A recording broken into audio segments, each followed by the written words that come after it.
Evening, everyone. The hour of 7 p.m. having arrived, I call to order this agenda-setting meeting for the month of November 2021. Ms. Hawthorne, will you call the roll? Yes. Mr. Graves, Present. Ms. Seligson, Ms. Lawson, Ms. Curry. Here. Mr. Belmont, Here. Ms. Scott. Here. Mr. Patterson, Here. Dr. Hildebrand. Here.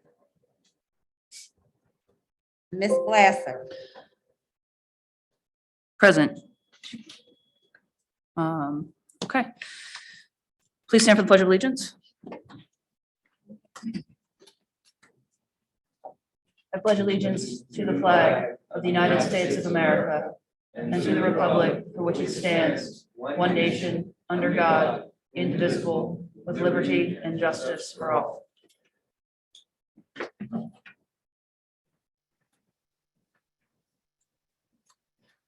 Apologies, please stand for a moment of silence.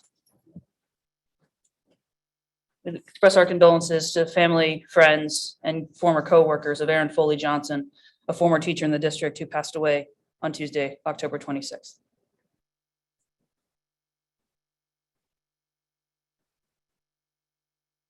Thank you. Okay. Next week, we will accept the minutes for the October agenda setting meeting and the October legislative meeting. The board met in executive session on November 3rd to discuss personnel matters, and immediately preceding this evening's meeting to discuss legal and personnel matters, labor relations as well, as permitted by law. Mr. Harris, you have announcements. Yes, two.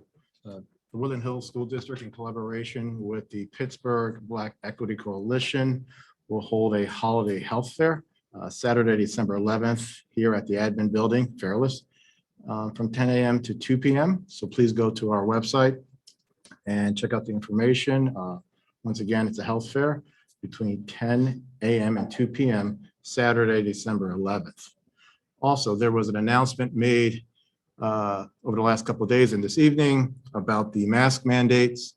The folks in Harrisburg decided to repeal the mask mandate that the governor has done. However, the Department of Ed is appealing. That means the mask mandate right now is still in place. Okay, so we'll be putting out a statement tomorrow, but I wanted to make sure that everyone knew tonight that even though it was repealed, now it's being appealed. And so our masks we're still, as we were going right now, with masks on all district properties. Okay, thank you. Ms. Hawthorne, please note that Ms. Seligson joined the meeting at 7:03. Good Okay. evening. Okay, any other announcements from members? Yes. Thank you. Ms. Lawson has also joined the meeting at 7:04. Thank you, much appreciated. And that moves us to presentations. We have with us tonight our friends from the Neighborhood Resiliency Project. And we thank you for being here and look forward to hearing from you.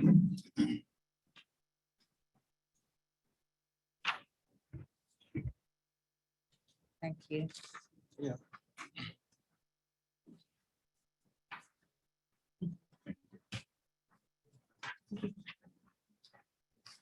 Thank you so much.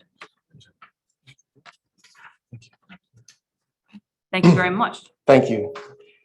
Superintendent Harris and esteemed board members. It is truly an honor and a blessing to be here with all of you today.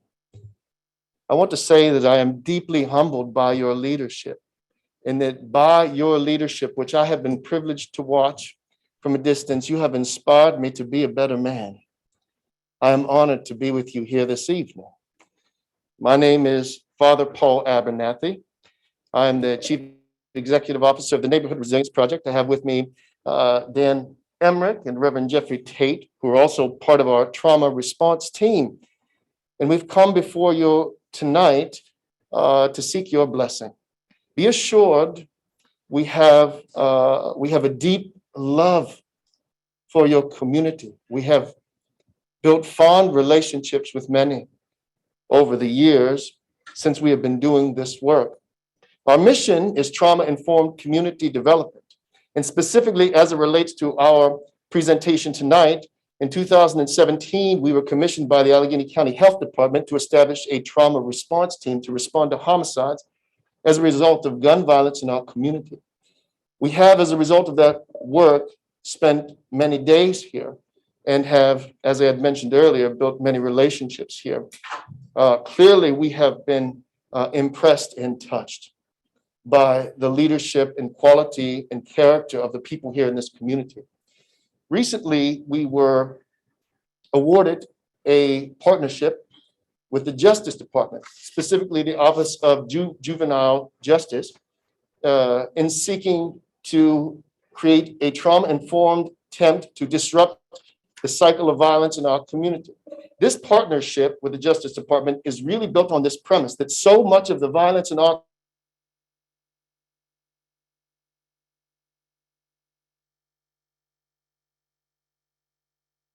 to this violence because they themselves have experienced violence, because they themselves have experienced trauma. I'm not just talking about gun violence. Yes, that is a form of trauma, but hunger, poverty, homelessness, racism, neglect, these are all forms of trauma. And in our communities, we have a disproportionate impact, disproportionate experience of trauma in our communities. And so it stands to reason that the violence is merely a symptom. But the good news is that we have learned about how to disrupt that symptom. We have learned about what it means to heal that symptom. We have learned that there is cause for great hope as we consider the challenge of violence in our communities. And so we, in partnership with the Justice Department, have come here tonight to seek your blessing. Rest assured, we have not come to Woodland Hills because of the problems in Woodland Hills. We have come to Woodland Hills because of the strength and the beauty and the character of this community. We've come here because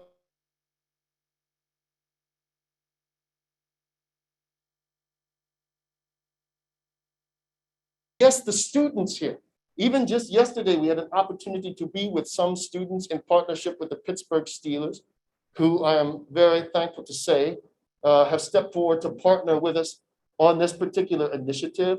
Yesterday, Trey Edmonds came to speak to 100 youth identified at Woodland Hills High School to offer an encouraging word and introduce an opportunity to become a different kind of leader, a leader that knows how to heal, a leader that understands what it means to be healthy, a leader that understands how to resolve conflicts, a leader that is informed by trauma-informed principles and so can help other students around him or her share in those principles and as a result find their own healing.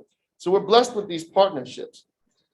The program we're introducing to you tonight is a trauma-informed peer-to-peer leadership program. The premise of this is an identifying that there are some students who are leaders in negative ways. Why resist it when we can reorient it? The question is, can we take the leaders in our schools and reorient them with trauma-informed principles? One of the things that was so powerful about our time yesterday with Trey Edmonds was that we witnessed these young people open. They were open to trying something new. And even as he addressed them, he was presenting a different version of what it means to be cool, if I could say. Although that's probably an old and outdated word these days. I don't even know.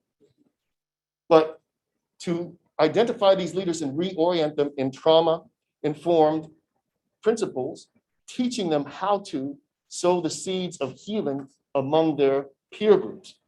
What does this look like? It looks like training. It looks like practice. It looks like helping them organize themselves. What are some of the skills? We're talking about verbal de-escalation and crisis interventions. We're talking about helping people understand how to respect personal space. We're talking about embracing calming techniques and being proficient in calming techniques. We're talking about nonverbal de-escalation techniques, choices and consequences, psychological first aid, decision-making, problem solving, even mental illness symptoms and overview, as well as self-care strategies. Our hope and our prayer is that with this partnership, with federal resources. So let me be clear, this is with federal resources. This is not costing the district anything. With federal resources, as well as the support of the Pittsburgh Steelers, who have already committed to bring 16, I believe the number is, of the best performing students if Woodland Hills moves forward to the last home game here this season as an incentive to really step forward and embrace this different way. Together with the Justice Department and the Pittsburgh Steelers, our hope and our prayer is that when we combine that with the love, the heart, the talent, and the leadership of this community, we know, we can taste, we can see the beautiful fruit that will come from this initiative. I thank you for your attention this evening, but more importantly than that, I thank you for your selfless service to our children and our community. You certainly are and will remain in my prayers. At this time, if there is a moment, if the board would like to ask questions, we'd be happy to answer. If not, we defer to you all for what we should do next. Thank you, Father Paul. Certainly, if there are any questions, feel free, members. I had a quick question. Yes. Could you give an example of some of your calming techniques that you used? So one example of common techniques is, for example, grounding. And I don't know if this is familiar to any of you, but so for example, there's certain breathing techniques that whenever whenever we teach them, whenever people learn them, they're actually very effective in helping people calm down. Of course, not just breathing, but understanding how we really time the breathing out, how we really orient ourselves when we begin the exercise, how we really have a sense of where we are, what we do. So just as, one example as a calming technique, grounding it's very effective and it's very easy to practice. It's something that can be done also anywhere. But of course, there are other examples. That's just a quick one. Obviously, art can be used, different mediums can be used. Obviously, athletics can be used. And then beyond grounding, there are also different techniques that people can use. Obviously, there's a lot to be said here, but just one example is grounding. And then one more question. You mentioned nonverbal de-escalation. Yes. Could you give an example of that? Yes, this is so wonderful. I'll give you a fascinating example. In the military, I was a soldier. In the military, drill sergeants are actually trained to produce aggression from recruits. They're trained to do that with their body language. Now, certainly they scream, but as Americans, for example, whenever we have a strong sense of personal space, and this is just one example, we have a strong sense of personal space. What we know is that if, for example, you violate that personal space, it elicits aggression. It usually elicits aggression. So this is one example of it's not verbal. It's not what you say. It's what you do. A lot of times people escalate fights unknowingly, or violence escalates because people get involved in these conflicts that they don't even realize what they're doing is actually eliciting an aggressive response. So this is one example. We're building an awareness, just for example, of the power of personal space and the disposition that we take when we violate that personal space could be really the difference between a pretty severe fight or not. So helping these students understand that their body language essentially really matters, and they can be very intentional about their body language in ways that produces, a positive outcome or not. And of course, the real art of it is to help them understand that a nonviolent outcome is indeed positive. I believe that they do understand that. I know that there's a lot of kids getting fights in schools because the stakes aren't as high in the school as they are in the streets. I know that, and I've heard that, and they've said that before. So helping them manage this, could be, I pray, helpful. Thank you. Nice to see you again, Father Paul. It's so good to see you. I've seen you out in the community. What would your program look like within inside of our building? Yes, so, and gentlemen, please feel free if I get anything wrong. These guys are the experts here. What we're looking to do is cohorts of 8, actually taking cohorts of 8 during their particular lunch period. So the idea is not to disrupt class time. We don't want to disrupt class time, but to take cohorts of 8 during the lunch period. We're hoping that we want to be very intentional in thinking about who are identified in the cohorts. I mean, obviously, students that are on the right track and are doing really great deserve all attention and resources. In particular, though, this initiative is really geared towards those students who really are facing some challenges. So really partnering with the administration, partnering with faculty to identify which students would most benefit from this program, and then actually take them in cohorts of 8. The reason why cohorts become very important is because what we've learned in our work in trauma-informed community development is that often as Americans, what we try to do is we try to address things individually. You know, this is a very American response. You know, individualism's obviously a cultural value. But what happens is groups have a particular culture.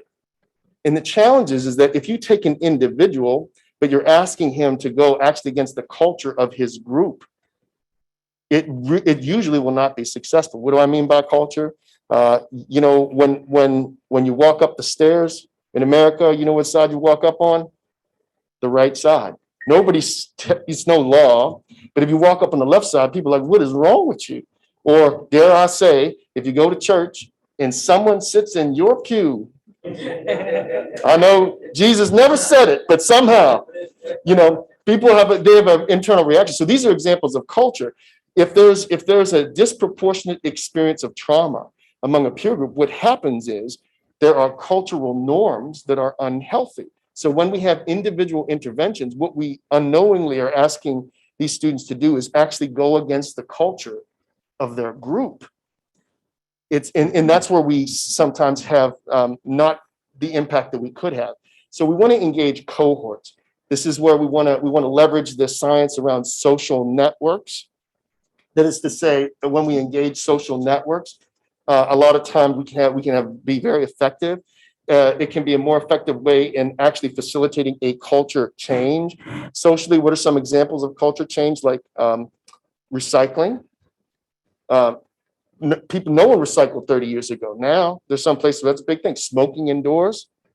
You know, 50 years ago, say there might be people in the school board meeting smoking. I'm being real serious, right?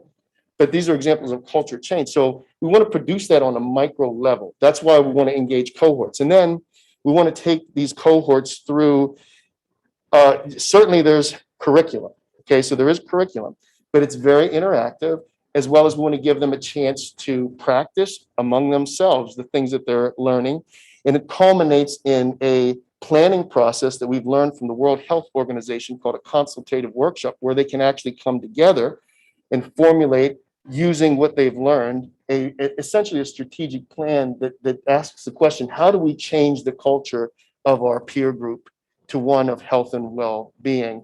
Forgive me if I'm not being too specific or not speaking in too many technical terms, but that really is the essence of it. Other questions? So I guess so we have trauma K through 12, Yes, for sure. right? And so perhaps it's premature to think about extending the middle school if this is successful down the road, or even our elementary building. Is that something you would be equipped to handle or could handle moving forward if this seems to be beneficial for our students? Well, I certainly appreciate the question, and I hear you when you express the need. What I'll say from our end is that it's a matter of capacity right now. However, if we're able to demonstrate, again, leveraging federal resources, the question is, can we bring in additional federal resources to expand the program? That's something, of course, we're very open to, because you're absolutely right. what happens, not even in kindergarten, but before kindergarten, really impacts us. And so we have to be as preemptive as we can, even when it comes to the earliest students. We are certainly open to that. And at the same time, we have to be honest about the capacity we have right now. I think we should think of it in terms of a pilot. We want to, we want to demonstrate that this, is successful or it's not. I pray that with the collaboration and with the leadership that it will be. But we want to demonstrate that, and then I think make the case to to our federal friends and see if we can bring more resources into the district. Same sort of organization. So what's your assessment for success? Right? Yes, what's the assessment for success? So I'll tell you, there is a very extensive, because we had to go through this with the Justice Department. It is quite extensive Okay. in terms of what the measurement is. What we can do is, I believe, do you remember how many things they want us to look at, Dan, off the top of your head? Top of my head, I don't. Over. It's over 12. So there's a set of criteria that was established, by our federal friends, by which we will measure success. Certainly we can share that. Certainly we can share that. I do believe, however, that even with the 12 criteria, that there's probably even more efficient ways to measure success. Ultimately, I think what we want to, if I were to say, if we look at this, we want to say that the students who are involved in this, that they are, let's say, we want to say from the beginning, they're not involved in any violent incidents. I would say we probably want to look at suspension rates. I would say, certainly we can talk about academic performance. This is nothing new. But in addition to those, there are, some other criteria that, again, are established with the federal collaboration. We would be happy to share those, though. Yeah, I think the board would probably appreciate that down the road. Sure. Great, thank you. Thank you. I have a question. Have you implemented this program in other schools, or would this be a true pilot within Woodland Hills High School? So right now, there's 2 other schools that we're also piloting. So this is a first pilot. It is based off of our work in the community with the trauma response team, but this is a new pilot with the school, and that's what the Justice Department was looking for. They really are trying to understand. They want to see something different, that they can learn and perhaps apply. The other 2 schools that we're working with now, the charge is for us to do 3 schools this year and expand that to 5 schools, not 5 districts, okay, 5 schools next year. The 3 schools now would be Woodland Hills, if you were to, give us the blessing, Penn Hills, which has already given us the blessing, and Friendship Academy in the city. Of course, they're a little different in that they're a catchment for students from all over facing some challenges. And of course, that creates its own tensions around violence in the community. But those are right now the 3 schools, you being one of them, that it is a true pilot. It is, however, informed off of, community-based success. Whenever we've done interventions in the community, we do have data. And again, if you were to compare us to like Kaiser Permanente, right? You say, they've got thousands and thousands of people. I mean, we don't have thousands of people. We do have data, though. And the data that we have has produced a positive impact when we've employed these strategies in the community. And what were we measuring specifically? We measure in that context health and well-being. And so what we have seen is an improvement in health and well-being in the areas where we have exercised these interventions in the community. Of course, the hypothesis is as health and well-being improves, so too does unemployment rate, housing retention, violence, crime, et cetera, right? That's how we understand if we're really making the impact. But to be very clear, yes, it is a pilot. This Woodland Hills would be one of 3 schools that we would be piloting this year. I appreciate that. And you followed my train of thought, because my next question was going to be about measurable outcomes. I've been a really outspoken proponent for trauma-informed approaches for our community at large. And one of the ideas that I had was trying to implement the sanctuary model to work with our families and communities and stakeholders that aren't just parents in the district, but the community at large. Because I know firsthand from growing up with the scarcity of resources and dealing with poverty and neglect and those types of things 25 years ago, that not all these kids have someone at home in their corner. So I Right. think it's really imperative that we approach this from a holistic perspective and do get the buy-in from community members at large. So one of the other questions I had for you all is, how open are you to sort of collaborating with other stakeholders to help make your program successful? I am so excited about your question. Okay, great. Because our whole premise of trauma-informed community development is just that. And in fact, the consultative workshop that I just referenced, so whenever they go through, they start this, that, they're learning skills, they're learning how to work with each other, they're learning leadership, and it culminates, halfway through the let's say intervention with this consultative workshop. The consultative workshop, actually, it is precisely what you're describing. The goal is to engage community stakeholders, community partners, resources that can be leveraged, key community leaders. When I say community leaders, I don't mean like, pastors or elected officials. Yes, them, sure. Also that, yeah. Yeah, also them, right? But I mean, like the grandmother, the coaches, Yeah. like those folks too. And everybody, when I talk about that strategic planning process, what really it is ideally is the students themselves are really leading it with coaching, but that it is that comprehensive participation. So that's exactly where this initiative goes. Great. Yeah, That's wonderful. I know peer counseling is so successful in a number of other applications. yes. So it's really exciting to hear your presentation and see you guys doing this hard work to bring this to our scholars. I Oh. appreciate you. Well, I'm inspired by your comments. I think, Father Paul, I think that's the foundation of my question, was that I've seen you out in the community many a times. But that's why I said, okay, so how are you bringing that community work within our buildings? Yes. To do so? And that's kind of where I was at on it, because, how does the community model really help within a structured environment, right?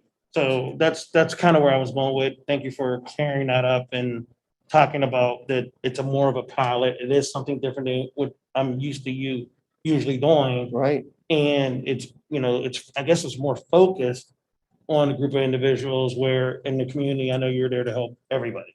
Right. And forgive me for not being clear previously. And just to reiterate, it really does. I mean, our understanding is very clear that it does. We have to get, because when you say what are really the drivers, there are a multitude of drivers. And sometimes the mistake we make when we're trying to heal trauma or when we're trying to disrupt violence is we focus on maybe one driver, but there are others. So the idea is we have to bring in, the phrase is to identify risk factors and protective factors. And really, when the consultative workshop happens, we have community stakeholders coming together with these children's leadership, right? So this is their real taste of leadership. And the question is, can we identify the risk factors? Can we identify the protective factors? And then what is the methodology by which we're going to strengthen the protective factors and mitigate the risk factors? And that's not just in the four walls of the school. That has to be in the community at large. And so we need, obviously, strong community participation. And our hope is that not only will we have strong community participation, but that the students themselves will really be leading this. This is really the hope. Other questions? Okay. I have two from our member who is online. Okay. First, the duration of the program. I think I heard you say this year and next year. Yeah, well, so with the partnership we have with the federal government is really 3 years. Okay.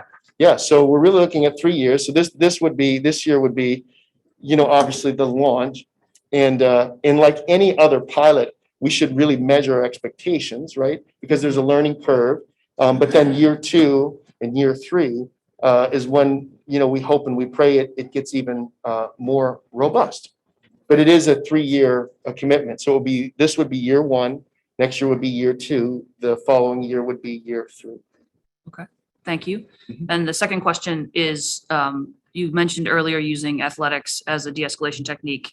How does that work exactly? Well, so you know, again, it really depends on what the interest of the student is, but clearly, whenever we talk about the value of kinetic energy, I mean, sometimes if you run a mile, it's just real helpful in helping you calm down.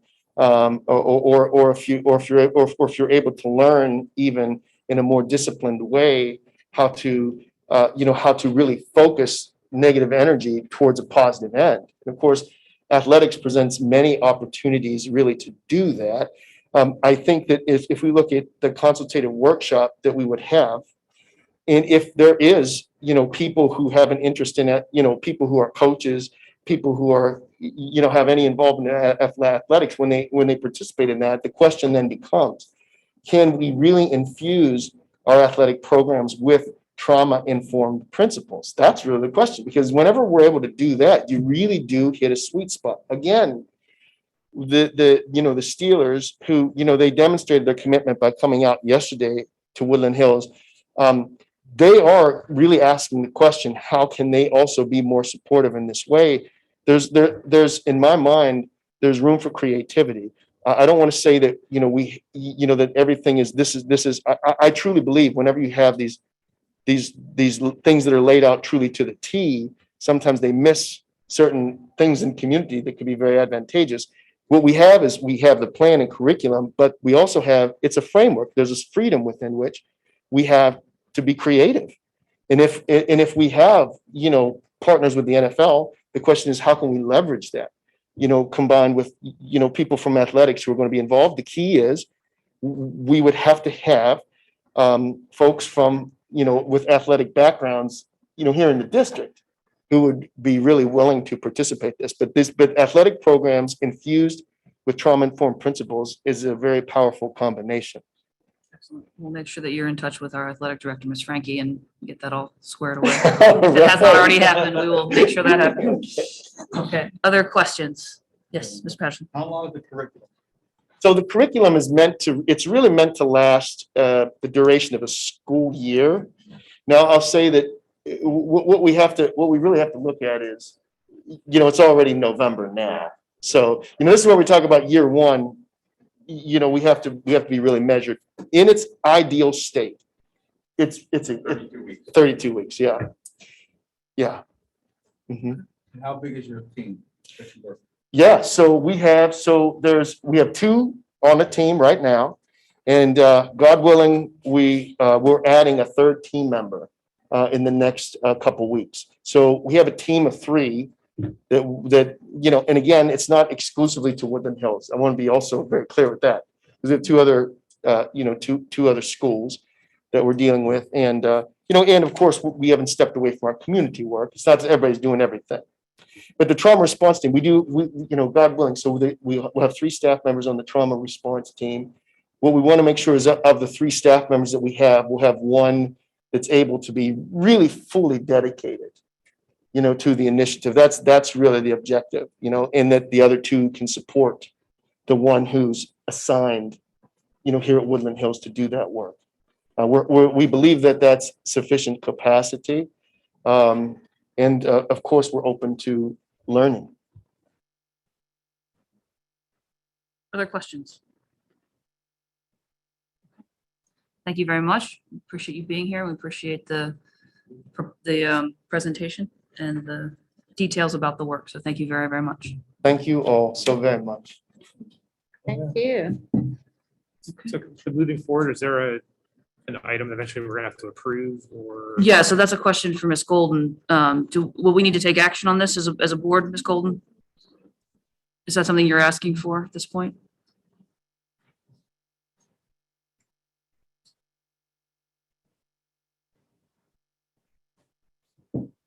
Good evening. I would love for the program to start. I just wasn't sure if I had to do a tab because there's no cost to the district that's associated with them starting the program. So it would essentially be like any of our other providers that come in and provide a service to our students. Mhm.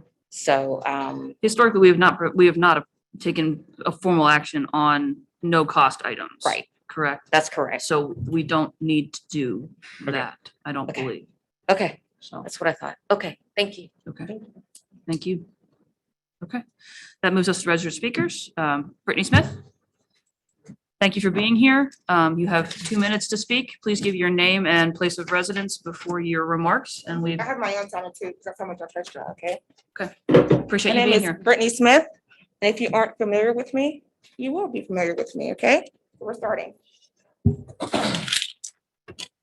My son is 5 years old, and he has been a target for 2 bullies for an entire semester at an elementary school. Although I repeatedly asked to be notified when my son was being bullied, my son's teacher neglected to notify me. My son was in an unsafe environment since the very moment that he walked into that elementary school. An entire semester is too long for any child to be in an unsafe environment. My 5-year-old baby coming out of 78. I'm giving him rental kids. But it was because he had it.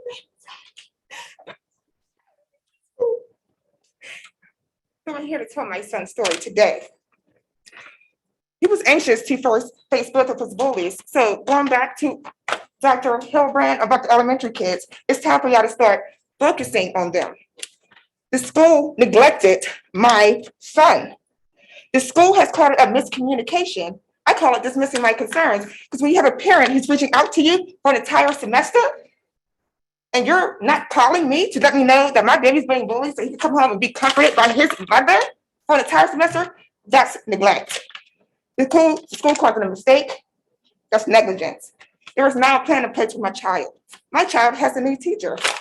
But when I went up to that school today, I'm walking in there with my baby. I know he's different, right? I'm looking down on him. I said, "What's wrong, dude?" He's like, "My belly hurts." I said, "No, but that's anxiety. You don't have a bellyache, dude. But it's okay because you have a new teacher. We're going to meet her, and you're going to meet your new teacher today." Right? I need to shed some light so that you all can answer some questions. Let me see how many minutes we have. Okay. So, how seriously do you all take bullying? Not in middle school or high school, elementary school. And I don't want to hear you take it seriously because I'm tired of the one-word answers, right?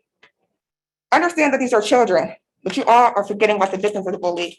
You all offer behavioral support, IEP meetings, circle time so they can discuss their feelings. But what about the victims? What do you offer for the victims?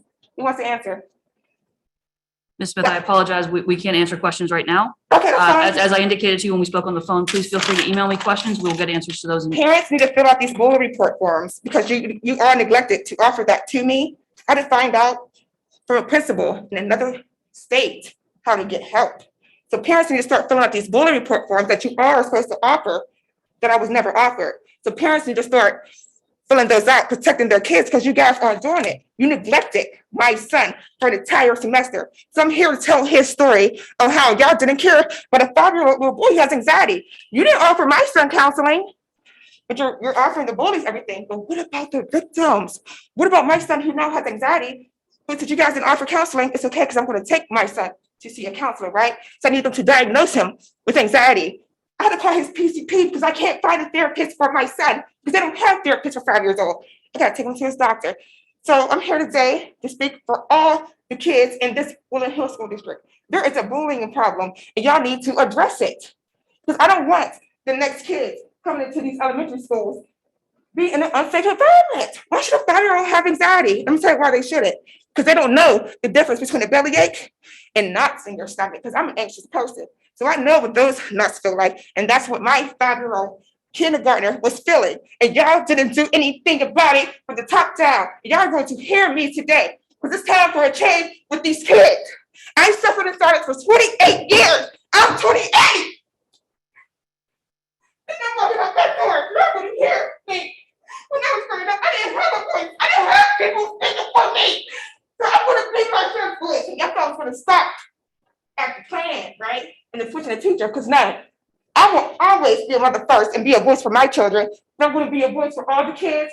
Enter into that trap that you guys failed my son, period. So y'all need to figure out, parents here on this call, this is your school board. So what are they going to do to make the change? To make sure that your kids are safe. Check on your kids. Ask them if they're being bullied, because they will not notify you. Your 5-year-old will have to tell you. I'm done. Parents, come to school, get your bully report forms.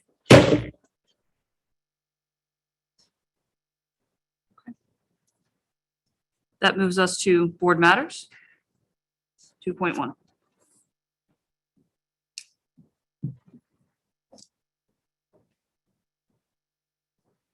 Board matters 2.1, we seek to approve all November 17, 2021 board agenda items by consent. That'll be an option for us next week. 2.2. Board matters 2.2, we seek approval of resolution 561.21, authorizing the participation in and appointment of James Harris as primary representative and Valerie Shaver, alternative representative to the Allegheny Intermediate Unit Joint Purchasing Program for the 2021-2022 school year. Any questions on this?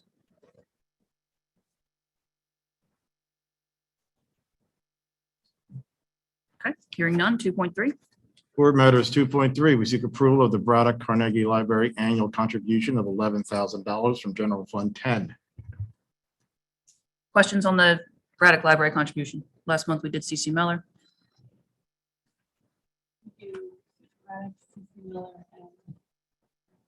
Well, we operate Swissvale, so it's not a donation to Swissvale. We have a different relationship there. But all three of those, so correct, there's a donation to those two. And Swissvale's a different arrangement. Okay, any other questions? Okay, hearing none. 2.4. Board matters 2.4, we seek permission to accept a concurring resolution for CDBG. And this is a good example of the relationship with Swissvale. This is another grant that we are seeking to help with funding toward a capital renovation of the Swissvale Library. This CDBG is a community development block grant. That's federal money that is issued to the county and then granted out from there. Focus here would be accessibility, particularly related to the steps and sidewalks. So, any questions? Ms. Hawthorne, we probably ought to add some more detail to this tab related to the fact that it is the community development block grant and that there are it's Swissvale Library related. Okay. Are there matching requirements? There is not a matching requirement for CDBG. I didn't see it in there, but I just wanted to, No, that grant does not require a match. Okay. So. Okay. Any further questions? Okay, that moves us to section 3, curriculum. Good evening, Mr. Wilson. Good evening, everybody. In curriculum, we only have 2 tabs this month. The first is 3.1. We seek approval to pay educators in the medium climate action PD group the agreed upon $22 per hour from Title IV funds. If you'll remember, in our climate action resolution, we established a climate action plan as a district, and as a part of that climate action plan, we have a curriculum subcommittee. In that curriculum subcommittee, we have 3 groups that educators fall into, either mild, medium, or spicy. We really like the names. The mild group applies to all educators, and we ask them to incorporate at least 1 lesson regarding climate change within their school year. The medium group, that's this group that we're referring to this evening, they attend between 5 and 7 hours of professional development with our community partner, Communitopia. We pay for that professional development so that they can then incorporate what they learn through that PD into their classroom. Any questions? Yes, sir. do you have an idea what the breakdown is as far as K through 5, 6 through 8, and high school? And what sort of, so they, social studies teachers, math teachers, science teachers, that sort of breakdown? Yes, so great question, sir. And I have their names, so I can get that breakdown. I don't have it for you this evening, but I certainly can break it down, absolutely. Okay. Yeah, I think that would be helpful. Yeah. I have to vote no against it, but it's for personal edification, I guess. Understood. We also have so we did the same exact thing last school year, and obviously everything was virtual, but I have the names of the individuals that were medium and spicy last year.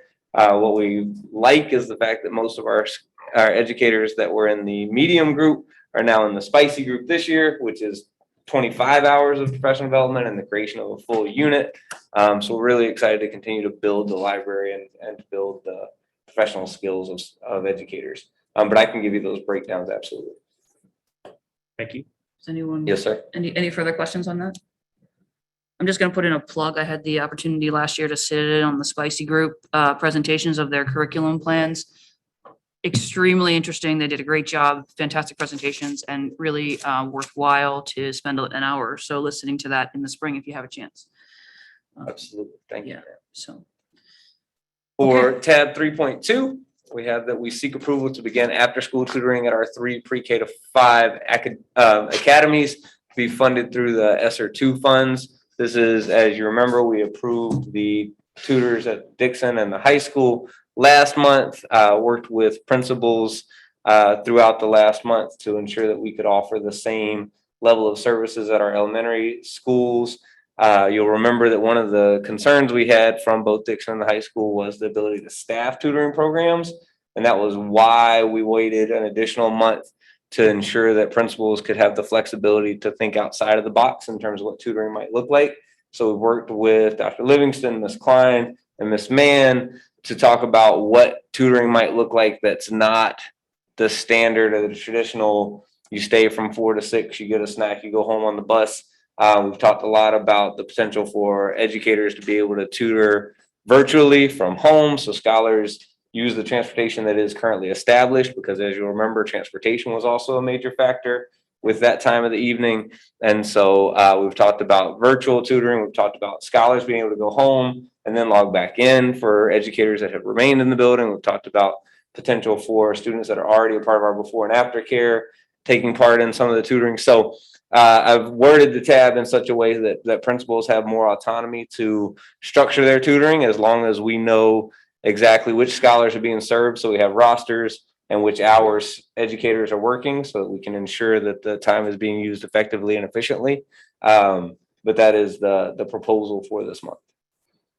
Mr. Wilson, I have a question. Yes, ma'am. A couple of parents have come to me recently, and I presumably, in light of having received their scholars map assessment and maybe kind of figuring out a starting base, specifically asking questions about reading tutors.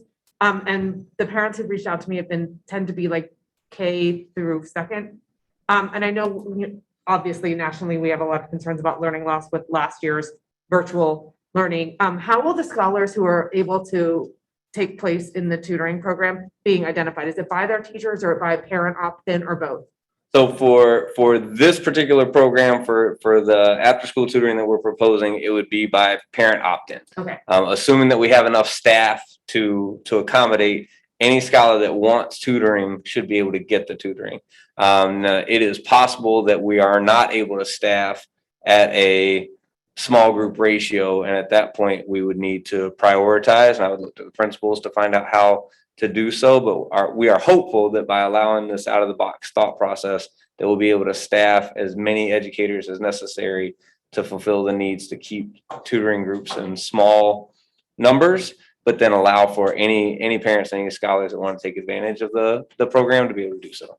And then just as a point of clarification for the folks watching at home who might have children that are interested in these, there's no cost associated with this, correct? That's right. There would be no cost. This would be fully paid for out of the district's ESSER funds as an additional attempt to remediate learning loss. Perfect. Thank you for clarifying that. Of course.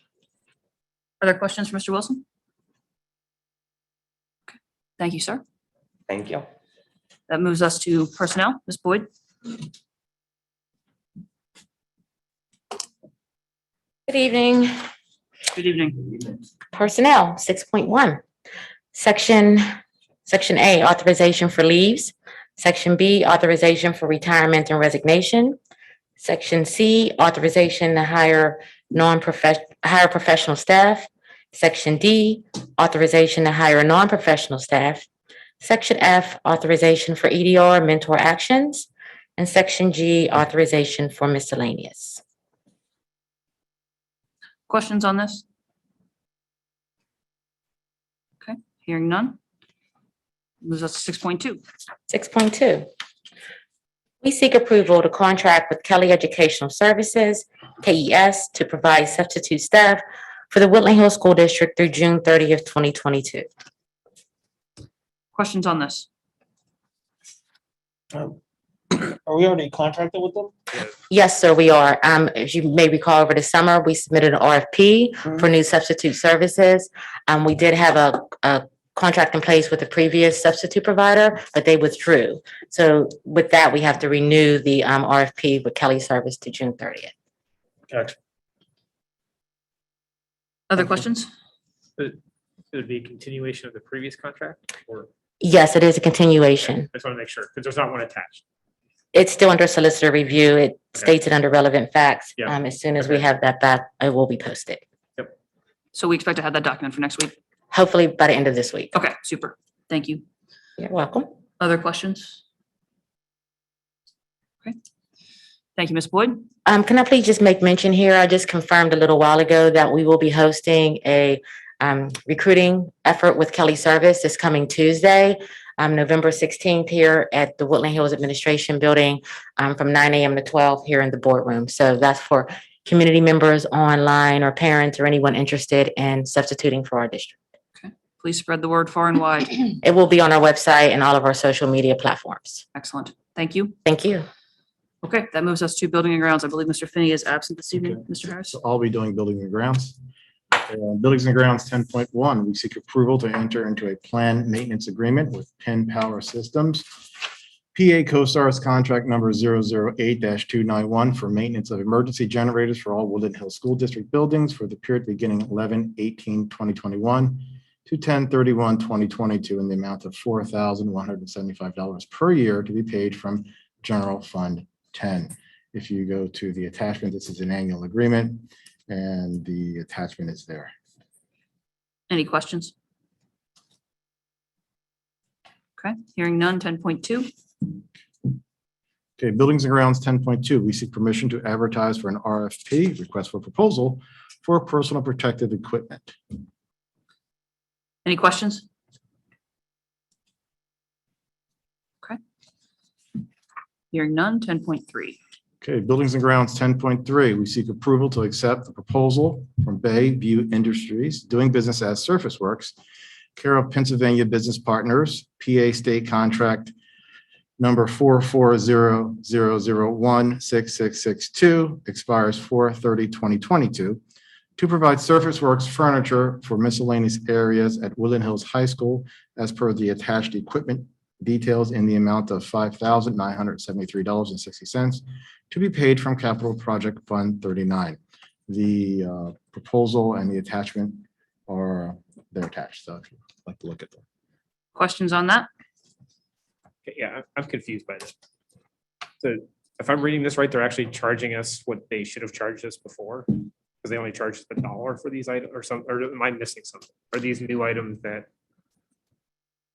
That is correct. The project for the listing, the tables were incorrectly priced in proposal as $1.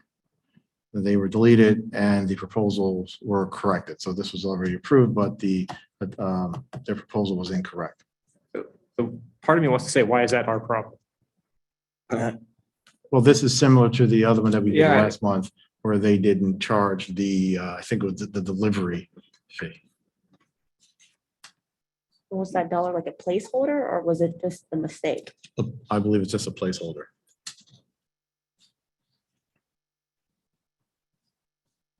Is there a way to ensure that this does not continue to happen? This is, I mean, it does not feel great to have approved a certain cost and then come back and hear that there was an error that is costing additional funds over and above what we believe we were going to have to pay. Right, and So not our error. that's correct. Yes, what I believe is occurring is everyone is trying to get these orders in as fast as possible to make deadlines. And when you're rushing that way, they make errors. Just like the delivery setup fee wasn't attached before, then that had to be done. And right now, from when I'm on these ordering meetings, everyone is looking at the, ships that are offshore and ordering within a certain timeline to get them to us. So what we would have to do is just do a better job of slowing it down. And we would possibly face delays, but it would be correct. There's got to be a way to make sure people are asking for the money they are entitled to have on their order forms. That is not a result of rushing. I mean, it's just a little bit frustrating. So if we could encourage our vendors to check their math, I would appreciate it. If that is in fact what happened here, if there's a different explanation, then I'd like to hear it. But if that is in fact what happened here, I think,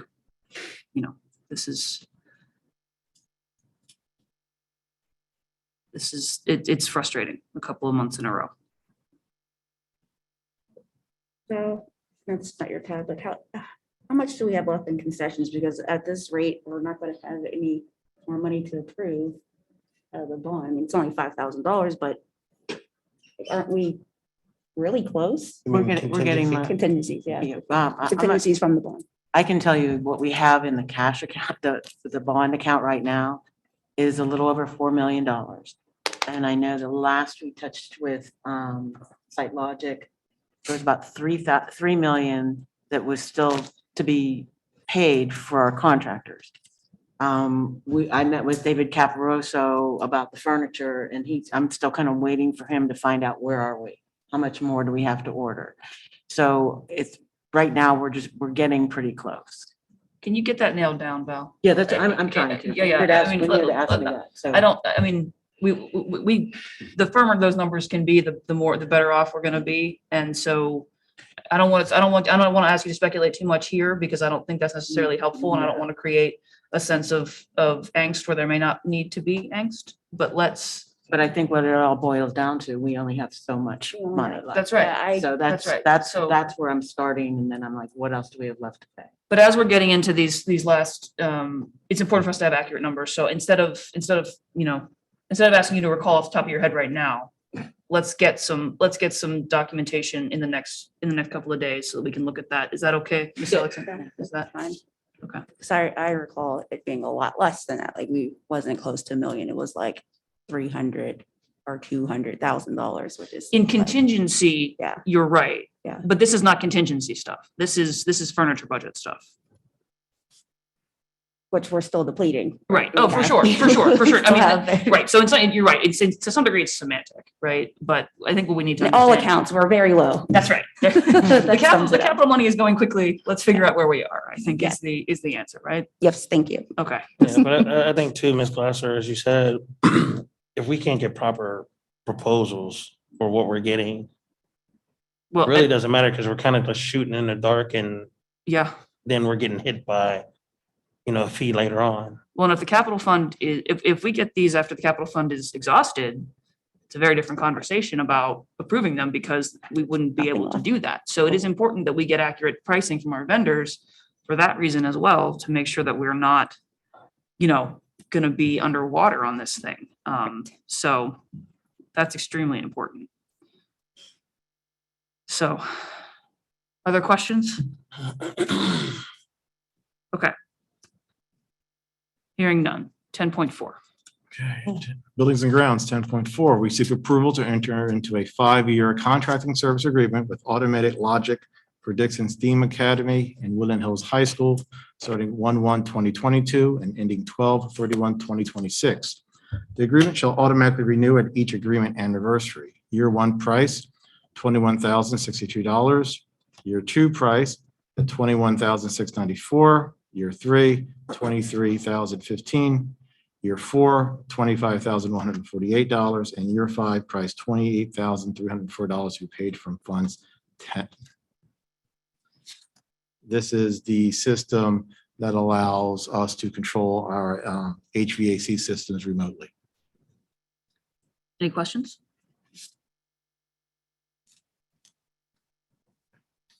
Okay, so it's not clear from the contract what they actually do. Right, I mean,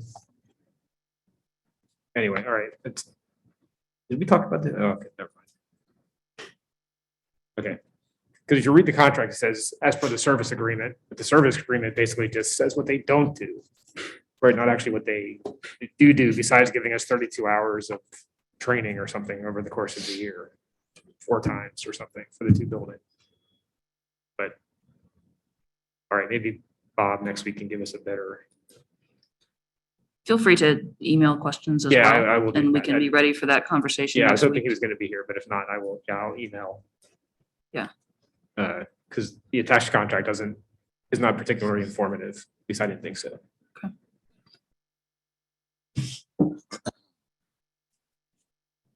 Any other questions? Okay. 10.5. Buildings and grounds, 10.5, we seek approval to surplus the boardroom chairs to be donated to Rivers Edge Volunteer Fire Department located at 1100 Braddock Avenue, Braddock, PA 15104. Questions on this? Okay, hearing none, 10.6. Okay, buildings and grounds, 10.6, we seek permission to advertise the RFP, request for proposal for a tenant T300 walk-behind auto scrubber 20-inch. Questions on this? I mean, I would like to know, like, what is this? I have no idea what this is. It's a floor cleaner. Oh, that's it? Yes. We have them in other Fancy buildings. names. Walk auto scrubber. Yeah, T300, right? Any additional questions? Okay, 10.7. Buildings and grounds, 10.7, we seek approval to permit the use of Woodland Hills School District facilities for the stated events, see attached. Questions on the outside uses? Yeah, because we love discussing this in committee so much, this policy. But I had this conversation with Mr. Finney last month. I think board needs to think about when you're renting facilities that require the use of the lights, that regardless of the organization, that needs to be a charge, right? Because that's a tangible thing that we're paying for, right? It's not just a function of them using the facility, but we're paying the electricity for those lights. And that should be the soccer field and the football field, right? I'm not trying to single out the Midget Football Association, but either of those two fields, if their lights are involved, that's got to be a fee regardless of what the organization is. At least that's just my opinion. Similar to the air conditioning fee that is in place for Yes. indoor facilities. Other questions? Okay, seeing none. 10.8. Buildings and grounds, 10.8, we seek approval for amendment number 10, see attached, to the Guaranteed Energy Savings Agreement, GIZA, which was entered into by Woodland Hills School District and Reynolds Energy Services, Inc., doing business as Site Logic Energy Services, Inc.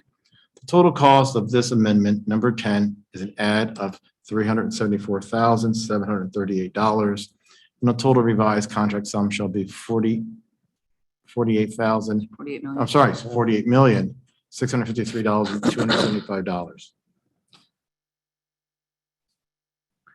Questions on this? Any discussion? This is the Wilkins changes that would be cooling and windows both in the areas that have been impacted by climate control issues. I believe Mike Arnold was intending to be on the call. Is he on the? He's on.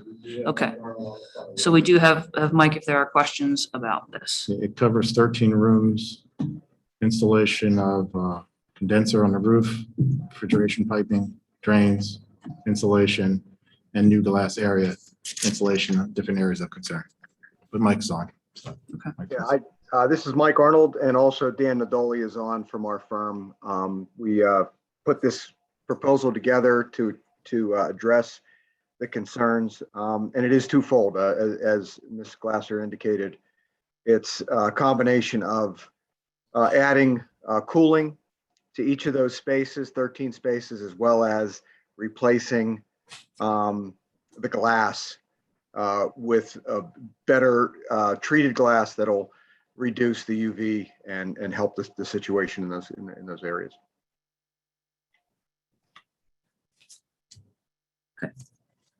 Questions on this?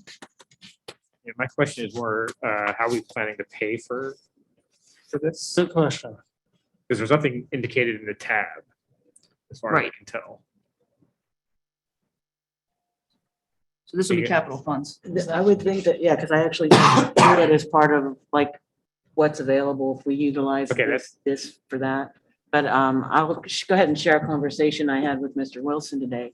I reached out to PCCD, it's for Safe and Healthy Health Grants, to see if we could be eligible to fund some of this project for that, because it had to do with kind of the environmental comfort and air issues and that sort of thing. So that's possibly $100,000 some that we might be able to use, but that's just speculation at this point. Other than that, it's going to be a conversation probably in January about seeing what we have in the general fund and move it as a capital fund, probably capital reserve transfer. So that begs the question then, whether the board is comfortable doing this without knowing the answer to that question at this particular moment, I think, right? Val, it sounds like we don't have a I concrete think it answer. needs done either way. Okay. I think that's the problem, is this conversation started because we are currently now renting 2 air conditioning units. Mhm. We don't have all 18 like we did over the summer because of the fact that it's gotten cooler. Right. That is a cost of $1,670 a month. So that will eat away at whatever we have. And are we And paying for eventually- that at this point? Yes, Okay, so that has changed from the fall when Site Logic was. Correct. Okay. correct. Okay. Other questions? $48 million? That's that's the total Giza everything project. for Giza. That's the whole, that includes the high school, that includes, Here. yeah, that's everywhere that we have done the energy savings, the guaranteed energy savings. So that's Dixon, the high school, all the things that we reviewed last week at committees that were part of the presentation regarding the cost savings. Yeah, so the bulk of that has already been paid. This is an amendment to the contract. Yes. I agree. I mean, I had the same question as Ms. Ellison, because I was just like, is there any way we can get this tab written Yes. better? Yes. I will think talk to Mr. Finney about the taps. Yeah, because I was like, I don't. Yeah, this is not a new $48 million expenditure. That's the important part there. Sure. So. Okay, other questions on this, further discussion? Okay. All right, Okay. seeing none, we'll move on.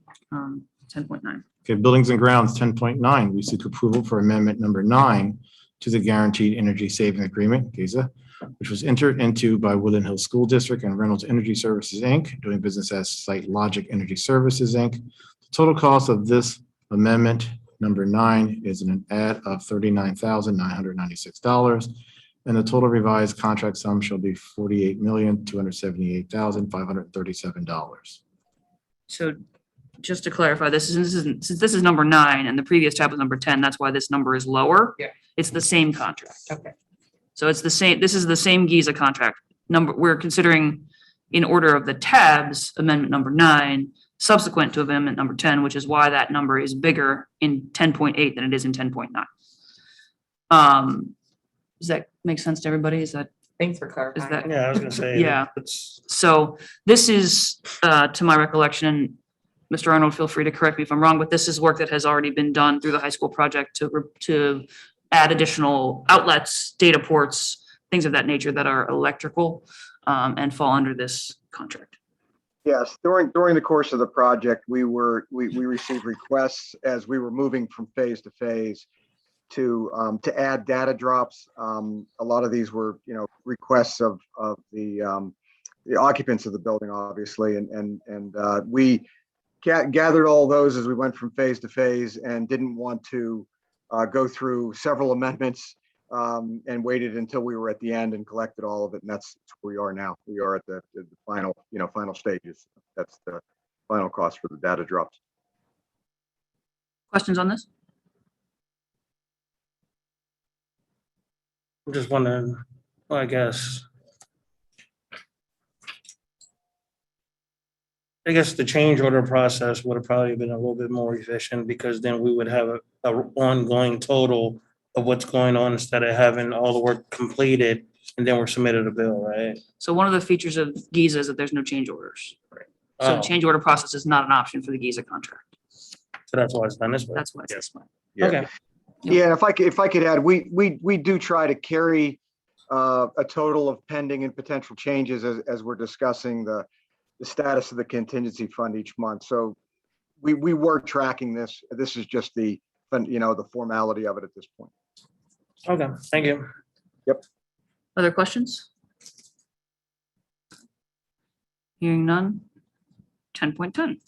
Buildings and grounds, 10.10, we seek approval for amendment number 4 to the agreement dated November 15, 2017 between Woodland Hills School District and Reynolds Construction LLC doing business as Site Logic Construction Management. This is related to the paving RFP, as I understand it. Is that correct, Mr. Arnold?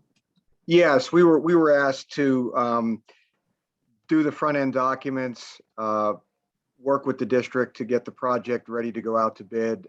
This is a project that we had decided to not bid until late winter, early spring of 2022. And it's actually minimal cost, but it's just we were assisting the district in putting the project out to bid. Questions? We don't know how much this is gonna be for. I mean, there's a list of hourly rates on there, but Yeah.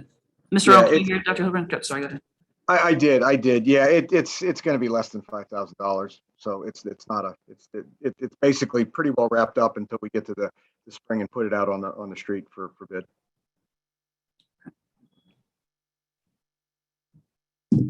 We could add a not to exceed to this if the board so desires. To make sure that it doesn't exceed that amount. So that can be considered. as I well. would probably be more comfortable with it not to exceed Okay. a number. Okay. So the number I heard Mr. Arnold say was $5,000. That would be fine. That's Okay, fine. thank you. And If if we you- could add that to the tab. Thank you. Okay, other questions? Okay, hearing none. Section 11, athletics. Ms. Frankie. Hello, Angela Frankie, Athletic Director, Athletics. 11.1, we seek permission for the boys varsity basketball to participate in the York High Tip-Off Tournament at William Penn Senior High School in York, Pennsylvania on December 10th and 11th, 2021. Questions? Okay, hearing none. 11.2. We seek permission for the boys and girls varsity basketball teams to participate in the MLK Weekend Showcase at Chambersburg Area High School in Chambersburg, Pennsylvania on January 14th and 15th, 2022. After the new year. Any questions on this? We're not doing it then? No, it was Mr. Corsi when he left, moved it to Chambersburg with him. Okay, thank you. Any other questions? Okay, 11.3. We seek permission for the girls varsity basketball team to participate in the West York Tip-Off Tournament at West York Area High School in York, Pennsylvania on December 10th and 11th, 2021. Questions on this?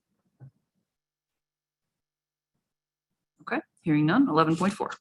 We seek permission for the girls varsity basketball to participate in the Wicomico County Governor's Challenge Holiday Tournament located in Salisbury, Maryland on December 29th and 30th, 2021. Questions on this? Hearing none. Thank you very much. Thank you. That moves us to section 12, library. Section 12, library 12.1. We seek permission to obtain an appraisal for the Swissville Library not to exceed $2,800. Any questions? Hearing none. 12.2. Library 12.2, we seek permission to accept a Swissville Library plan for state aid. Questions on this? Hearing none. Moves us to section 14, school finance. 14.1, we seek consideration of a resolution by the Board of School Directors to authorize the refinancing of the 2018 general obligation bonds.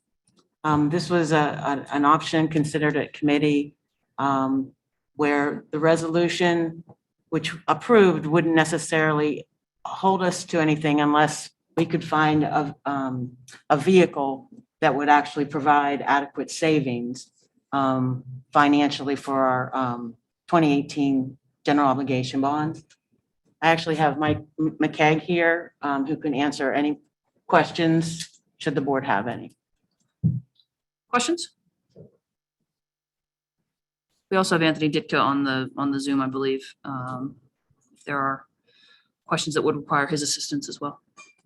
And I'm just going to add a commentary too. Before we actually vote on something like this, though, we need to advertise for 3 days. Okay. So that's something we have to keep as a consideration. Okay. So we're still well within time to do that for next week. If we wanted to approve this next week, I believe Anthony Ditka will be able to get the advertising out if the board feels that they're going to move forward. Okay. So that being said, questions? Does anyone think we should pull this off the agenda and not advertise for next week? So we have for the formal action, $68 million would be the refi, correct? And I think the question at committee was thinking long-term for debt service, because I believe there's fees associated when you refi to begin with. And the goal would be to not keeping the debt service long. I think for this point, we're at, you said 20 years of debt service. Yes, I do recall your question. And first of all, thank you for having me and bless you in front of you here this evening. Just to recap very briefly, this is more of an anticipatory resolution. We've done a lot over the years. This board has done a lot of planning in its financing for the major building project that it's done over the last 4 or 5 years. And this would really fall into that category. We're putting into place this proposed resolution so that we can move quickly if and when the market were to provide a savings target that you will set so that we can be ahead of the curve and be prepared to act very quickly. Just for an example, today, the 10-year treasury rate yields went up about a little over 0.1%. Over the course of the last 3 days prior to that, they were down a little more than that. So we're in a really volatile market, and the idea here is to have everything in place. You don't have to meet again, and we can be ahead of all the other school districts, other issuers in Pennsylvania, so that we can be nimble and be prepared to move quickly. Can you explain, not to cut you off, I'm sorry. No. Can you explain why it's important for us to be in front of other school districts on something like this? How it affects the market and why we want to be first out the gate? Two reasons for that. Number one, there still is items that need to occur to get into a position to sell bonds. So what we want to do is shorten that window as much as possible, and this does that. It may fall into a point where your next voting meeting may very well be 3 to 4 weeks away. That starts the clock again. That really chops that off, so we can be in a position to move very quickly. And if and on top of that, if rates were to move that quickly, there would be a massive amount of supply coming to the market, which would also potentially cause interest rates to rise because there'd be so many more bond issues coming to market. So those are the two chief reasons why we would want to put this in place. Getting back to Miss Seligman's Miss S. Sorry. Charday, pardon me. You had asked a question at the committee meeting about how the savings would be taken. And I put together some numbers, talked to Mr. Ditka. about that very question. We'd spent a lot of time, we had to do some research with the tax code. And the way that it would probably work out is because this is a piece of, most of you have heard me say, your debt fits together is, each piece of debt is like a jigsaw puzzle piece. And it all fits together like one to the other so that all your debt is level. You might remember the graph I shared with you a couple months ago, is all level when you put all the pieces together. Well, this particular piece, if we were to shorten the term as you had suggested, which makes a lot of sense, would put a gap right in the middle of that line. So in other words, the line would go like this, drop, go up, and continue on. And the state, for lack of a better, not to belabor it, the DCED does not like that structure of that debt. So what we would probably do is, as most other, a lot of other school districts do, we would structure the savings, and I just assumed potentially a $6 million savings figure, which is a significant amount of savings for about $50 million in principal that you have outstanding. We would be able to take that, and we would take that $6 million and spread it out over the next 6 or 7 years. And then you would go back to making the exact same payments that you had before. So we wouldn't extend the term, and we wouldn't ever have the school district would never be in a position where you would pay more in any given year than you do right now.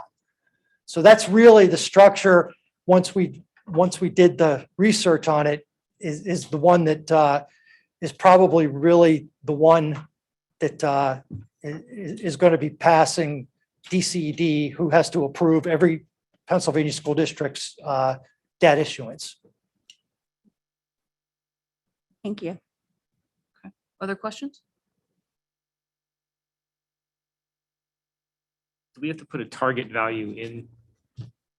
Yes, that is something I did want to talk about. I think you may recall that the reason we want to have a nice high target is that there are a lot of rules about how often you can refinance municipal debt. It's not like your home mortgage where you can do it this year, next year, the year after. This is something that if we were to do it, you would not be able to refinance this debt for another 10 years. So you really want to have a good opportunity, for lack of a better analogy, a good bite at the apple. So I think I had shared with you at one point, the savings was approaching, it was about 2.7 million. And that caused my call to the district, to Val. It had dropped the last time I was in front of you down to a little bit under 2 million. 10% of the principal that you're refinancing would put you at about 5 million. The typical rule of thumb is you want to save at least 2.5% to 3%. But when you look at this, the interest rate on these particular bonds, even though your borrowing rate was low, we had not to get into a big dissertation, but it was a higher coupon rate. So we knew that we were going to be able to refinance these bonds coming up. So we really want to set a pretty high standard to move forward. And it can always be moved in a later date, or you may, I may come back and it's close, or you can reconsider it. But a number like $6 million savings net of expenses is, obviously it's a nice round number, but that's about 6%, 14% of the principal you're refinancing, which would be a very significant amount. And, I think for now that's you want to have a nice bite at the apple is what I'm trying to say in a very long-winded way. So you can come up with any number that you want, but I think that it should be a pretty significant number. And certainly we're not there yet, but I could foresee something happening in the next 6 to 12 months where a window opens and we could move very quickly and achieve this savings. And that's why we're here. That's why I'm here and Anthony's here addressing this issue this evening. Mike. Mike, I want to thank you for bringing this to our attention. The savings can be meaningful. It's a good job, and what you pay in interest matters. Thank But thank you. Other questions? Okay. Mr. McKeag has recommended a figure of $6 million as our target on this. Is the board amenable to that as the figure to include in the resolution? I'm seeing a lot of head nodding. So that's what we will ask to be included in the resolution. I think, I'm not hearing anyone say that this should not be considered next week, so we'll have to go ahead with the advertising as well as required, unless there's additional conversation to be had on that point, and I'm missing something. So if anyone believes we should remove this from the agenda and not do the advertising, please speak up now. Okay. Thank you very much. Thank you. Thank you, Thank you, Mr. everybody. Ditka, for the work on this as well. Good night. Thank Good you. Good night. Thank you. Thanks for staying. Yes, appreciate your patience. Okay. So, Ms. Shavers, I think you have the floor. Okay, 14.2, we seek ratification of the bill list for invoices paid after the October 20th legislative meeting. Questions on the ratification list? Hearing none. 14.3. Board tab 14.3, we seek approval of the November 2021 bill list. Questions on the bills? Hearing none. 14.4. Board tab 14.4, we seek the acceptance of the October 2021 fund financial reports and student activity reports for informational purposes. Questions on the reports? Hearing none. 14.5. And board tab 14.5, we seek approval of the investment reports for October 2021. Questions on the investments? Okay, hearing none. Thank you, Ms. Shaver. Section 15, Superintendent. Superintendent, 15.1, we seek approval of the Heritage lease extension until August 31, 2027. Currently, Heritage leases a portion of the admin building. The extension allows to them to pursue another building that we have. The agreement would increase the price per square foot to $3.41 with a 1% increase for years 2 through 5. Questions on this? And it's pending solicitor review still. They would be looking at Rankin 2027. No, right now, this lease agreement extension would be just for this building. They are currently looking at another building, the Rankin building, right now. But the contract does not have any language about them purchasing the Rankin building. I just was gonna ask how Rankin's looking and make a suggestion that we don't let it fall into cheaper territory. Well, right now it's being used for storage, and we have given tours through the building, the property. And I can tell you Heritage does have an interest in the building. This just gives them more time before their licensures and inspections that they have to do on their current property to continue operation. There wasn't enough time for them to do all the inspections, get the funding together and move in. So this just delays it. Is it anticipated that we'll have a lease document for next week? Yes, our solicitor was on another project and really couldn't tackle this one too. Okay. And is the length of the extension indicative of how long it's going to take to make, so the potential of this will be terminated early Yes. if there's an agreement to transfer to Rankin? With the transfer to, if it is Rankin, takes time to get the building ready to go. Sure. So it's not turnkey. So there would be substantial work that needs to be done in that building while they're still operating here. So what's the plan of the items that we have stored in that building? Or are they gonna go after? It depends on the item. It depends on the item. Right now, things are being stored over at the intermediate building. And hopefully, if it's equipment that can be donated or, given turned into surplus and then donated. It all depends on the items. Okay, if we're gonna be donating items, shouldn't we really start looking into that stuff now? We can start getting that process taken care of if it's gonna be donated items. If it's items that we think we're gonna keep or we need to know what it is and we need to actually specify where those items are gonna go. That Currently, way, we're not holding up any potential progress that Heritage has to get into the building, because now we're reviewing our stuff and trying to decide. So I like to have a decision made before not too long of those things and figure out what's over there. Can I make a comment too? I think maybe one of the things we could look into is like auctioning of some of our items, excess items. There's a municipal auction that's online that we can look at once we get an inventory of what's in the building and what we need to keep and what we don't. It's just, Right. I just feel like it's idle time right now. This is the best time for us to start preparing.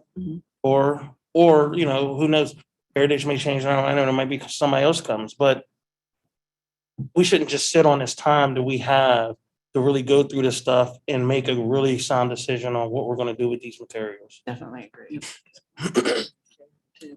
Yeah, exactly, Yeah, Schaefer too. good point. There's a lot of things in Schaefer that we need to figure out what's due with for sure. Other questions? Okay. Hearing none, that moves us to old business. Any old business? Ms. Belmont? Last week in committee, we were discussing cell phones. And it crystallized to me after spending Monday, October 25th, a couple hours after the assembly, talking to folks, strong cross-section of the building, that we really don't have a cell phone policy or one that's being enforced. Which brings me to an idea premised on two things. There's a general agreement that cell phones are a distraction to education. They get in the way. Second point, we need parents. We need to engage parents in this. We need their help. They're not going to argue the first point. And I'm sure they're going to want to support us in any which way we can to figure out what it is we can do. Which brings me to the next step. We have different ways we can do a survey. And I'm going to consult with Eddie and put together some questions that we think would be relevant, that would help us get to where we need to be. I'll follow up on that point. Steve's going to interject here. What are the different ways we can do surveys, Steve? We could easily make a Google form and convert that into a survey. We could then post that survey on our news page and on our main webpage. We also have the means to use our robo system to actually send out a bulk email to all of our parents. And that could greatly assist in getting that survey out there, and being able to collect and decipher that information. Okay. Anybody have questions for Steve on how that works? Any of that works? Bottom line is we have the tools to do this. So Sure do. thanks for the clarification, Steve. You're welcome. So coming back to the next step, Mr. Wilson, we throw together some questions, then we send it out to board members. You guys look at it, see what your thoughts are, what are we missing, what do we need to revise? And we finalize that and we send those out to the parents. And the end goal would be to have it back, figure out what we're going to do, and then roll it out when the kids come back from Christmas vacation, kind of a reboot. The good news is the way the policy reads, we have latitude within the current policy to put in specific guidelines. So having said that, we don't have to go through a policy process where you have to read a new policy, typically 3 readings, and then you vote on it. We have the policy in place. So what we do here is we're revising it, or not revising it, putting in the guidelines to say this is what we need to do. And we can then set our start time with it. And my hope is that we would have this done. I think it's doable, that we say families, when you come back in January, this is the way it's going to be. And we're all on board with this. So first of all, leave the ball in my court to work with Mr. Wilson to get those questions formulated. But in the meantime, if anybody has any questions or thoughts, throw them out now. I have a thought. I think this is a perfect opportunity to give Dominic some latitude and him discussing what he feels about a cell phone policy throughout our district when it comes to the students. What's the pros? What's the cons?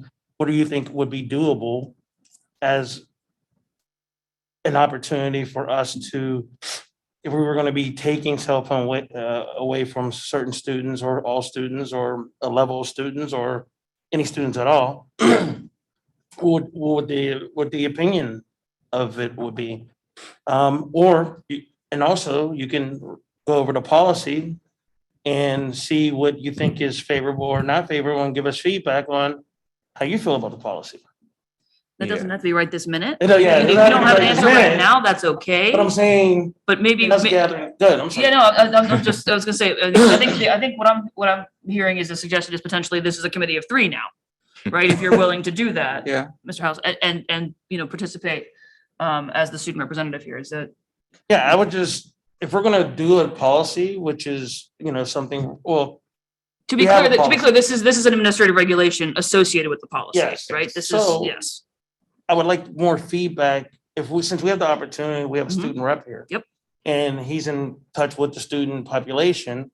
I would like to know what the feedback would be of if we enforce the policy itself, Mhm. and they might not even be familiar with the policy because it's never been enforced.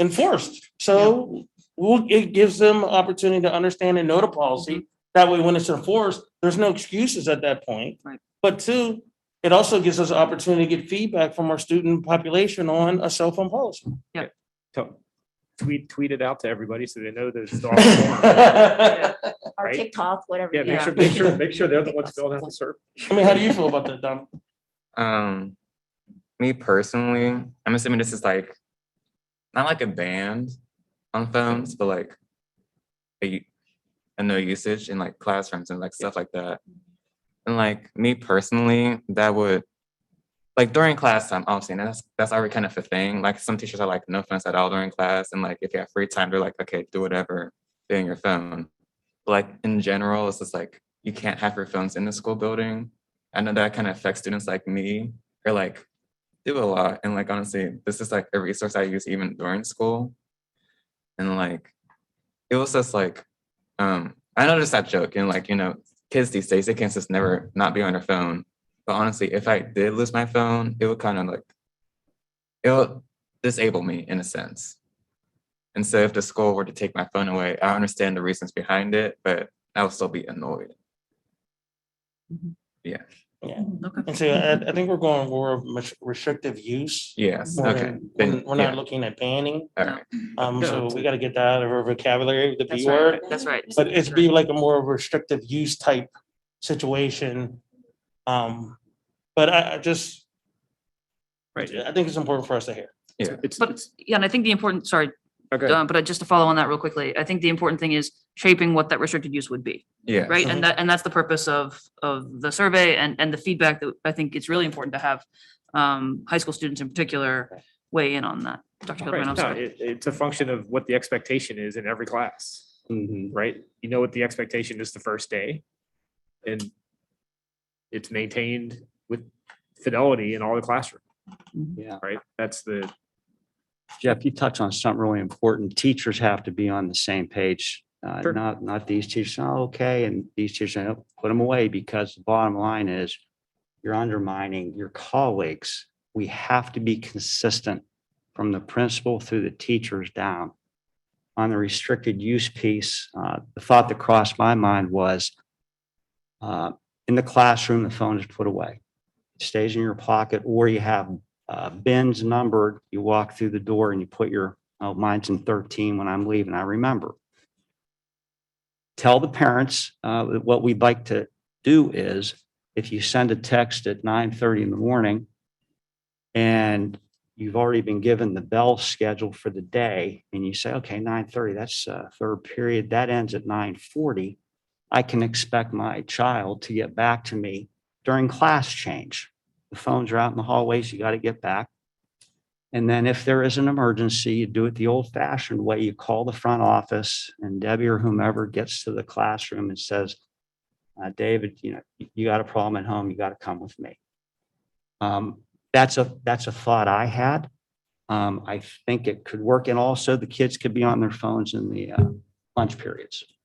So you have those, and if the parents know that at the beginning, here's the class, the bell schedule. Kids can get back to me during class change. They have lunch at 11:30.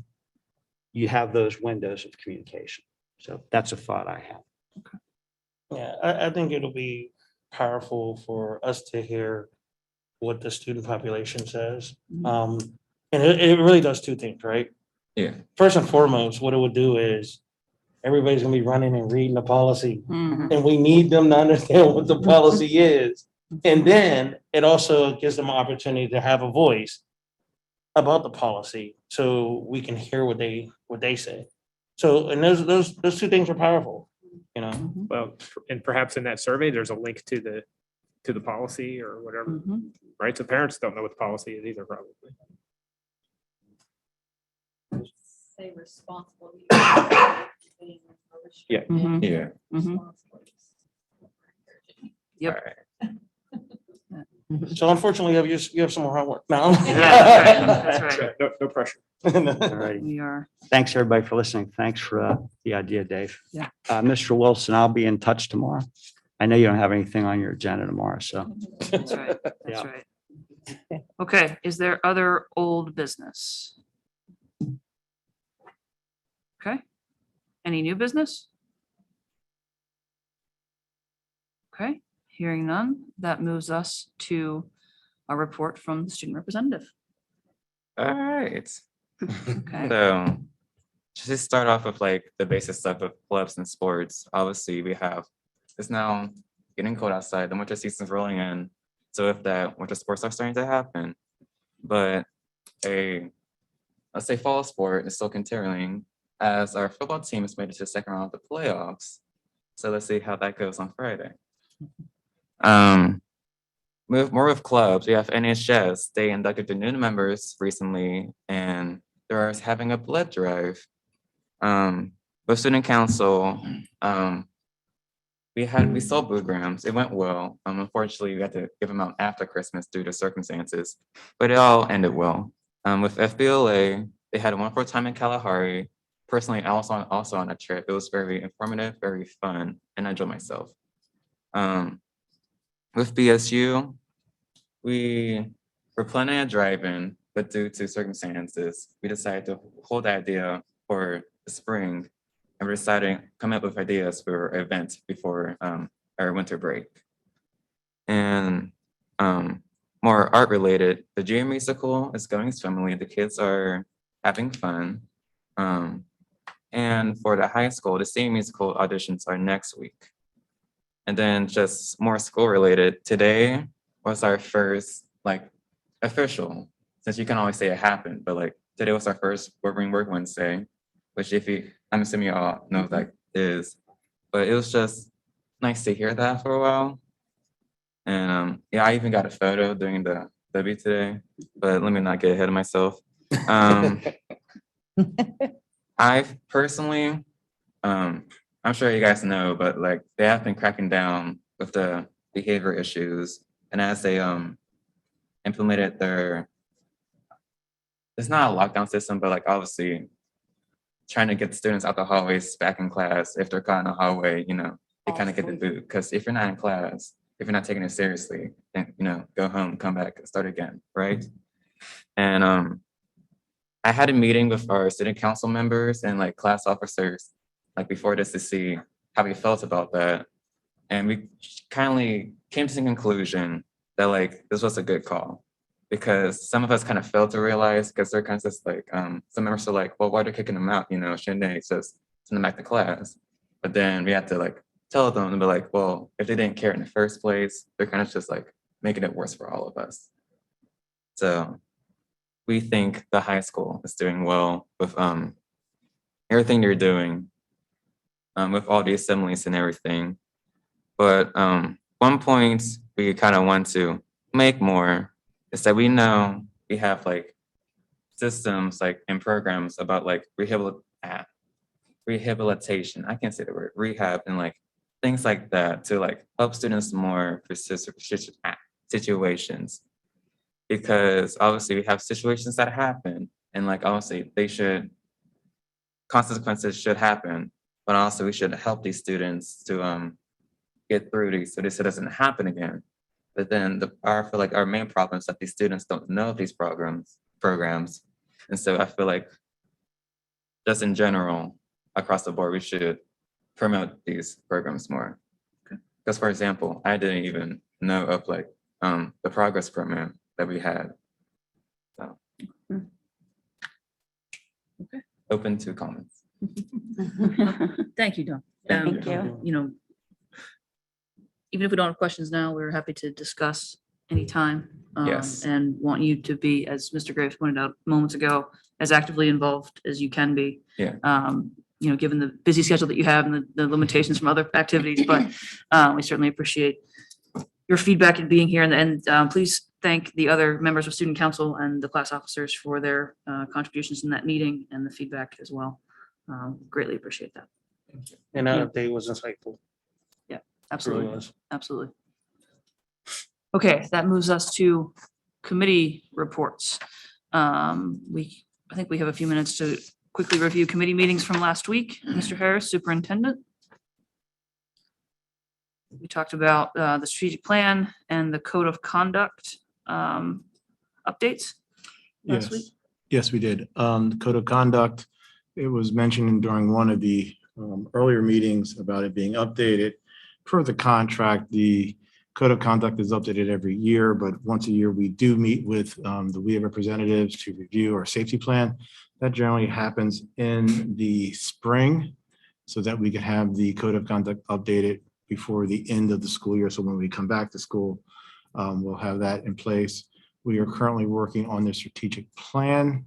That has been delayed due to an untimely personal matter with someone on the committee. We will resume that again, probably in about another week. So that's where we are right now. Yeah, okay. And as we discussed, we are going to be working with the union to do the update that is contractually required. Oh, yes. for the code of conduct. Yeah. We meet once a year, generally in the spring.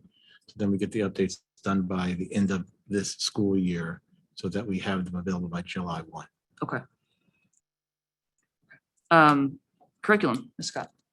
This month, committees for curriculum, we discussed the charter renewal process, the ESER 3 updates, and the NOIA map data update. Thank you for that. Ms. Seligson, People, Personnel, and Special Ed. Sure. For people personnel, we had a nice discussion about student supports. For special ed, we discussed the universal gifted screener. The universal gifted screener will be given to all 3rd and 7th grade students during the following window, November 15th through November 24th. Each building assessment schedule will be determined by the building principal. And so far, we have Edgewood, November 16th through 17th. Makeup will be November 18th. Turtle Creek's November 15th through the 17th. Makeup will be November 18th through the 19th. Wilkins is November 16th. Makeups will be November 17th through the 19th. And Dixon is November 16th.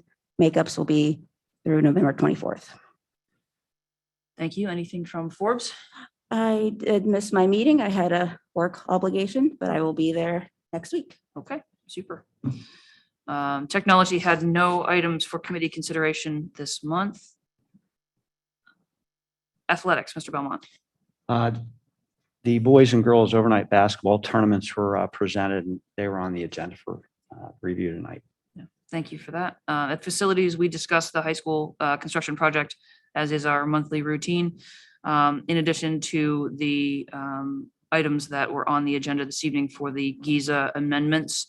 We also had the GIZA report that documented our savings over the last year, which we receive annually as a part of that agreement. We also had a presentation from Train, which was tabled. We also tabled discussion of building study proposals for the immediate term, and we'll leave that for consideration after December. We also had conversation about potential needs to address issues with the retaining walls here at administration, both on the front side of the building and on in the parking lot. We discussed with the borough manager from Churchill, potential for a four-way lighted intersection. It's very early conversation that may result in an intersection on the Greensburg Pike that would be shared with Pace to change access points it would actually add an access point to the high school the way that it's currently conceived. But again, this is very preliminary conversation. Essentially, the discussion we had last week was about whether we would be willing to have a conversation going forward. The answer to that question was yes. So more conversation to be had. There is no plan. There is not a definite proposal at this point, but that is a conversation that will be ongoing. We also had a conversation about the extension of the heritage lease, Swissvale Library, the RFP for PPE that is on the agenda for tonight. Finance, Mr. Graves. Oh, I apologize. I should give an update on Sunrise as well. Not a whole lot to report. Things are mostly status quo at Eastern area. I do want to highlight for the board, though, we'll need to appoint a new representative come December for that board and also for the And fourth for board. boards, please. Yes, yes, yes. It is important that we are part of the conversation on both of those boards, so I would encourage all of you to consider whether you'd be willing to serve in those additional capacities. It's very quick at boards. We're in and out like 15 to 30 minutes. I used to be able to say that at Eastern area as well. It is no longer the case, but it is a very important moment at that facility as well, especially because the jointure is coming up for review next year. So we need to have a representative at those meetings. So now, Mr. Graves, Finance. Okay, we took a dive into the 2021 fund balance. The first time in a long time that I can remember, we had a good 5-year projections of where we would be financially and some of the triggers that are involved with that. And then also we discussed the joint purchasing resolution that's currently on this agenda for next meeting. Thank you. Ms. Curry, Food Service and Transportation. Yes, so transportation's getting real close to implementation of First View. As of last week, they still needed to load the student database. And for anyone not familiar, this is going to be a app on the phone with the GPS of where the bus is at, so you can keep track of your students. And then the garage, which I thought was pretty cool, is going to be able to see when the bus doors opening or closing. And then we discussed an opportunity with Life Mail STEAM Academy to possibly provide their meals, and we would get reimbursed for that. And I think that was it. Okay. Any other Opening reporting? discussion on that. Yeah. Okay. Any other reports from board members? Okay. Hearing none, that moves us to public comment. If there is anyone who wishes to address the board, the floor is open at this time for public comment. We welcome and invite public comment. If you are on the Zoom and would like to address us, please use the raise hand function and we will acknowledge you.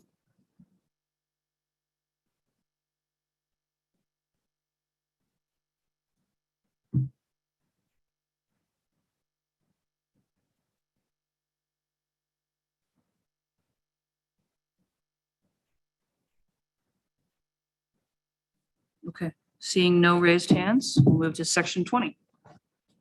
Section 20.1, we seek permission to adjourn the November 10, 2021 agenda setting meeting. So move. Moved by Ms. Seligson, second by Ms. Scott. All in favor? Aye. Anyone opposed? Thank you all. See you next week. Good seeing you. All right.